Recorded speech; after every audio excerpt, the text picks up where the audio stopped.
Hello guys, and welcome to my new video, and today we're going to be looking at the best healers when it comes to Mythic Plus content. These are going to be my predictions. We're going to be talking about meta, we're going to be talking about other classes as well. Take this tier list with a giant pinch of salt. I wasn't going to do this tier list because it is a little bit iffy. A lot of changes are going to happen in the heroic week, but my cat has now acquired a taste for expensive pouches. So by watching this video, you're directly supporting my cat's Pablo Escobar's pouch fund. So why is it so hard to determine what the meta is going to be for season 1 in the War Within? First of all, there's going to be tuning in the heroic week, which is going to happen in the next couple of weeks depending on when you're watching this video.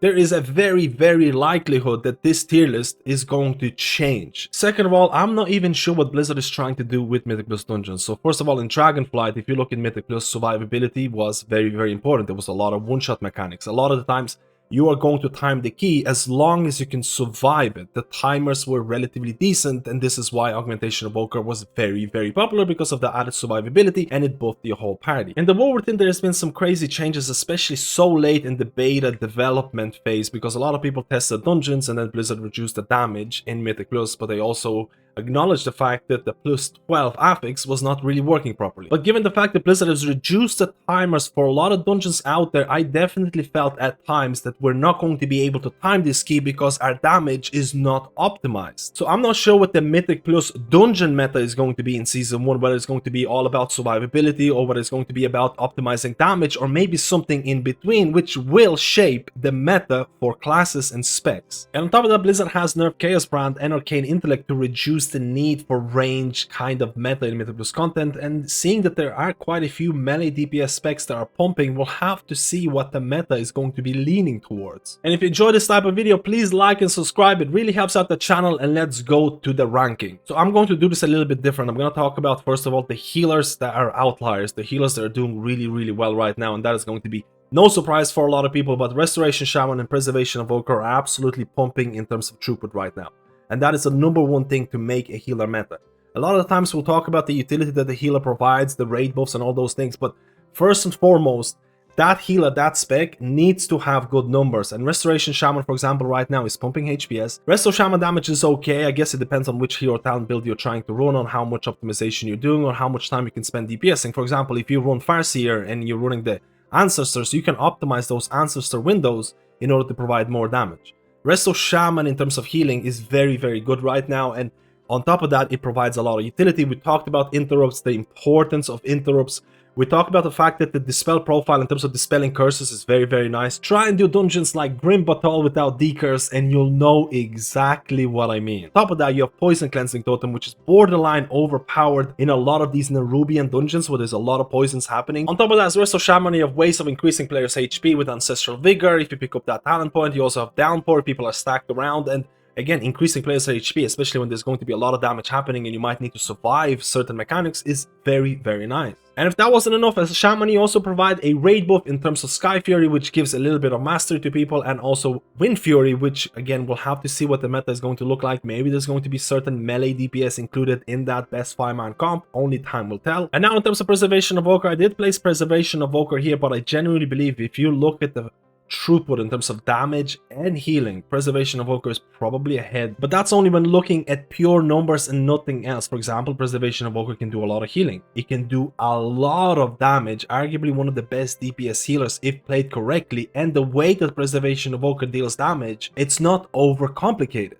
Keep in mind, Preservation is relatively hard to play, and we're assuming in this video, in terms of pushing highest keys, you have good knowledge of Preservation Evoker, you have good knowledge of the combos you can do in terms of Stasis, in terms of Emerald Communion. We also assume, because this video is aimed at high-end plays, that your group is going to help around the range limitations that you have as Preservation Evoker, and it won't make your life all that difficult. I've been playing a lot of Preservation Evoker with Chrono Warden, which again is basically taking all the cool borrowed power from Dragonflight and giving it to Chrono Warden in terms of hero build. It empowers a lot of your toolkit, it allows you to do a lot of damage, a lot of healing. There's also buff other allies aspect in terms of Chrono Warden with Tread of Fate, which a lot of people tend to ignore. It can provide a little bit of extra damage, and there's a lot of good things about Preservation Evoker when it comes to that organized content. But here's some of the big considerations that you need to think about when it comes to that 5-man Mythic Plus meta in terms of getting as many buffs as possible. So I did think that Preservation Evoker, in terms of its throughput when it comes to healing and damage, and if you can play Preservation Evoker really well, you're probably one of the best healers when it comes to numbers. But I also know that Preservation Evoker will most likely have to compete with Augmentation for its spot in that high-end Mythic Plus content. Augmentation has been considered as almost mandatory part of 5-man content for a really long time, but I do have a lot of copium in terms of I've seen certain dungeons where Augmentation might not be the best spot because you need extra damage to meet the DPS checks. You need to pump damage as much as possible, and Augmentation is technically a DPS loss rather than running 3 pure DPS. So my early prediction would be that there is going to be a lot of groups that are going to be running Augmentation Evoker for high key Mythic Plus pushing, but I also think there's going to be groups that are going to run without Augmentation in order to min-max their DPS, and because these two healers right now are pumping HPS, if you pick them, you can say to yourself, hey, we don't need Augmentation, our healers are pumping healing, we're just gonna optimize DPS. This is absolutely copium, but I don't think Blizzard wants Augmentation to be the absolute 100% sure pick, and I think they'll want you to, again, risk reward. Do we take Augmentation for extra survivability, or do we not take it and we try to play a bit more dangerously, but we'll see bigger DPS numbers? On the similar end with Restoration Shaman, honestly, Shaman is the best class when it comes to the War Within, because all of the Shaman specs right now with enhancement, Elemental, and Resto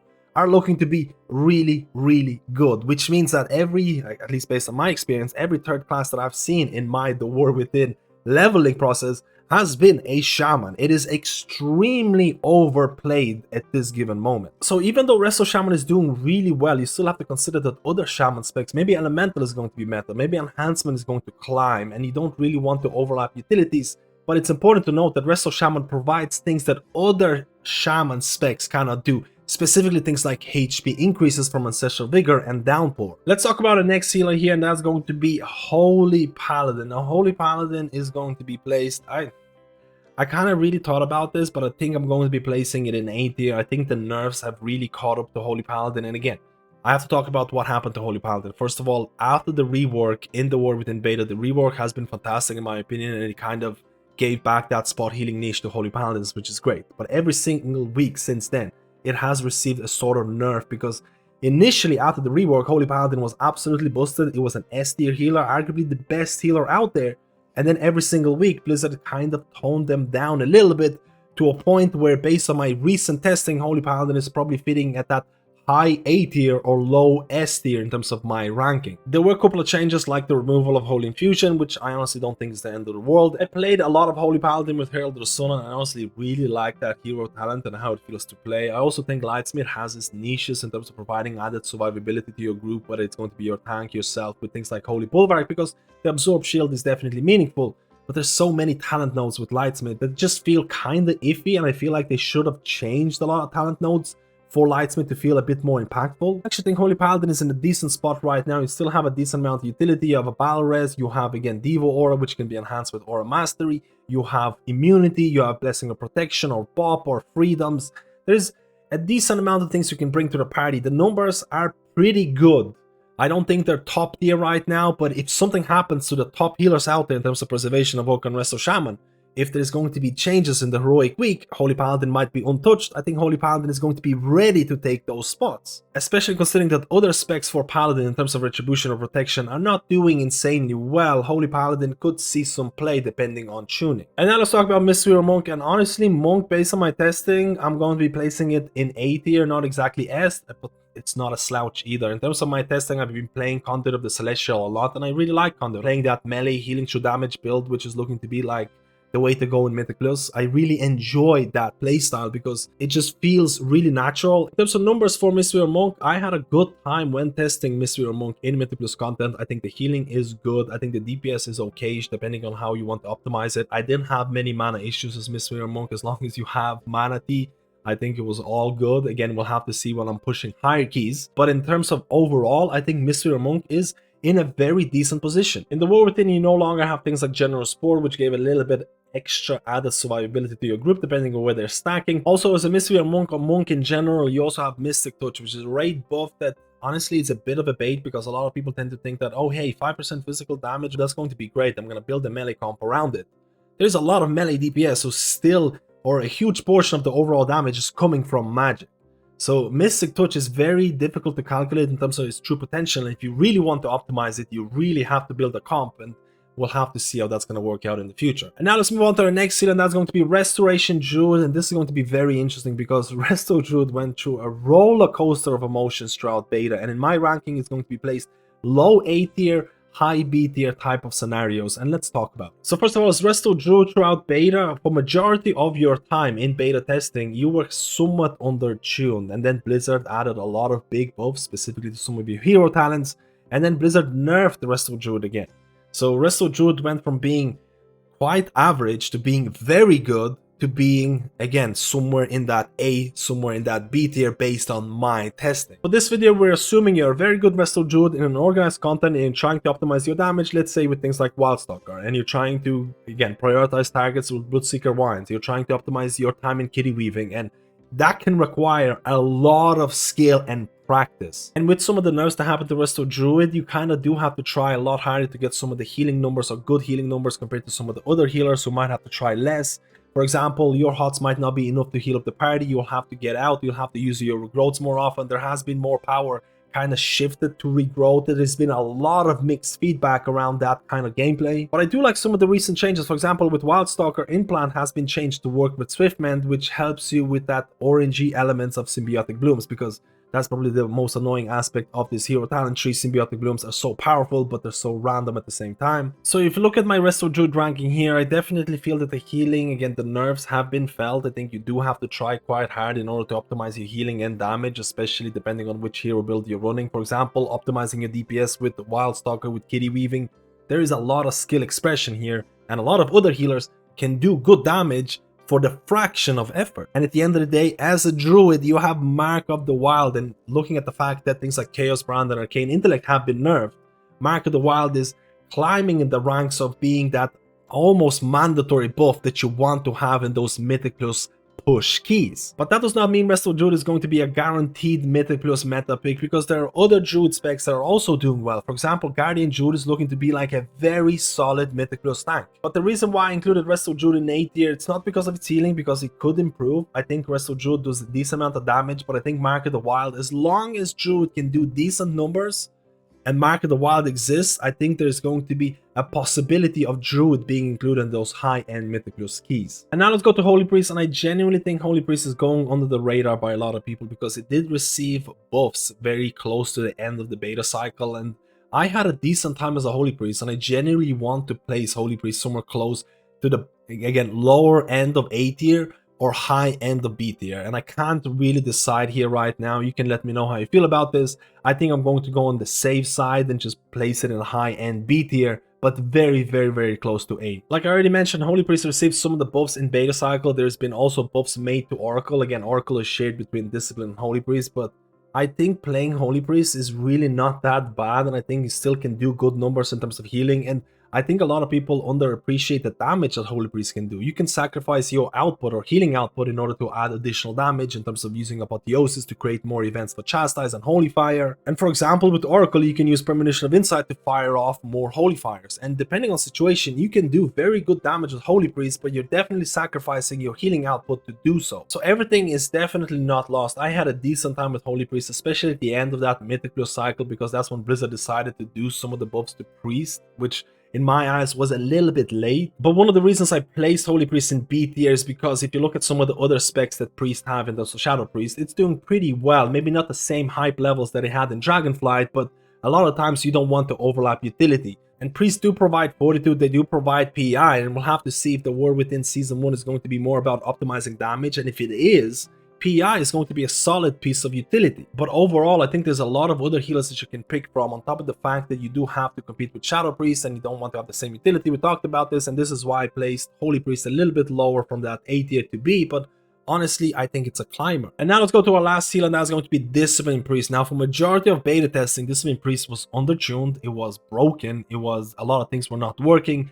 Blizzard tried to fix a lot of those things, but I don't think they succeeded in time, and I think Discipline Priest, in my eyes, is most likely going to be a little bit below Holy Priest. I genuinely believe that for Season 1 of the War Within, Discipline Priest feels like a more of a raid healer than Mythic Plus. In raids, I think it's going to do well. In Mythic raiding, it's probably going to do well in terms of ramps, in terms of burst healing, in terms of... I think it's going to be a solid raid healer, but when it comes to Mythic Plus, when it comes to dealing with unexpected damage, or when it comes to dealing with single target, or the fact that you're so reliant on your pet and you're missing that Dragonflight Season 3, Season 4 tier set, and you're punished and you have to try so much harder than other healers to get certain or similar numbers. But if we look at Mythic Plus meta, and maybe the meta is going to be more about survivability, and if you look at Discipline Priest and what it provides in terms of double pain suppression, in terms of barrier, in terms of stronger shields, it is pretty solid. But like I said already, Discipline Priest almost feels like more of a raid healer, and I think a lot of priests are going to be playing Mythic Plus in the War Within Season 1. If there's no changes, I think they're going to be opting in to play as a Holy Priest because of multiple different reasons, in terms of ease of play, in terms of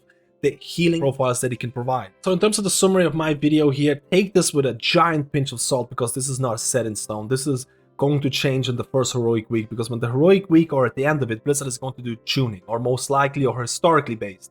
And that tuning is most likely going to be based on raid performance, but we'll have to see. So overall, this tier list is going to change, because what makes a healer or any class meta? You need to pump, you need to do good numbers, and then everything else kind of falls in line. If I was very honest with myself, I probably would change the tier list to be something along the lines of here, because I do think Holy Priest has still had a decent time with it. I think Discipline Priest could be improved, or it feels more like a raid healer than Mythic Plus, but we'll have to see if Blizzard is going to address that.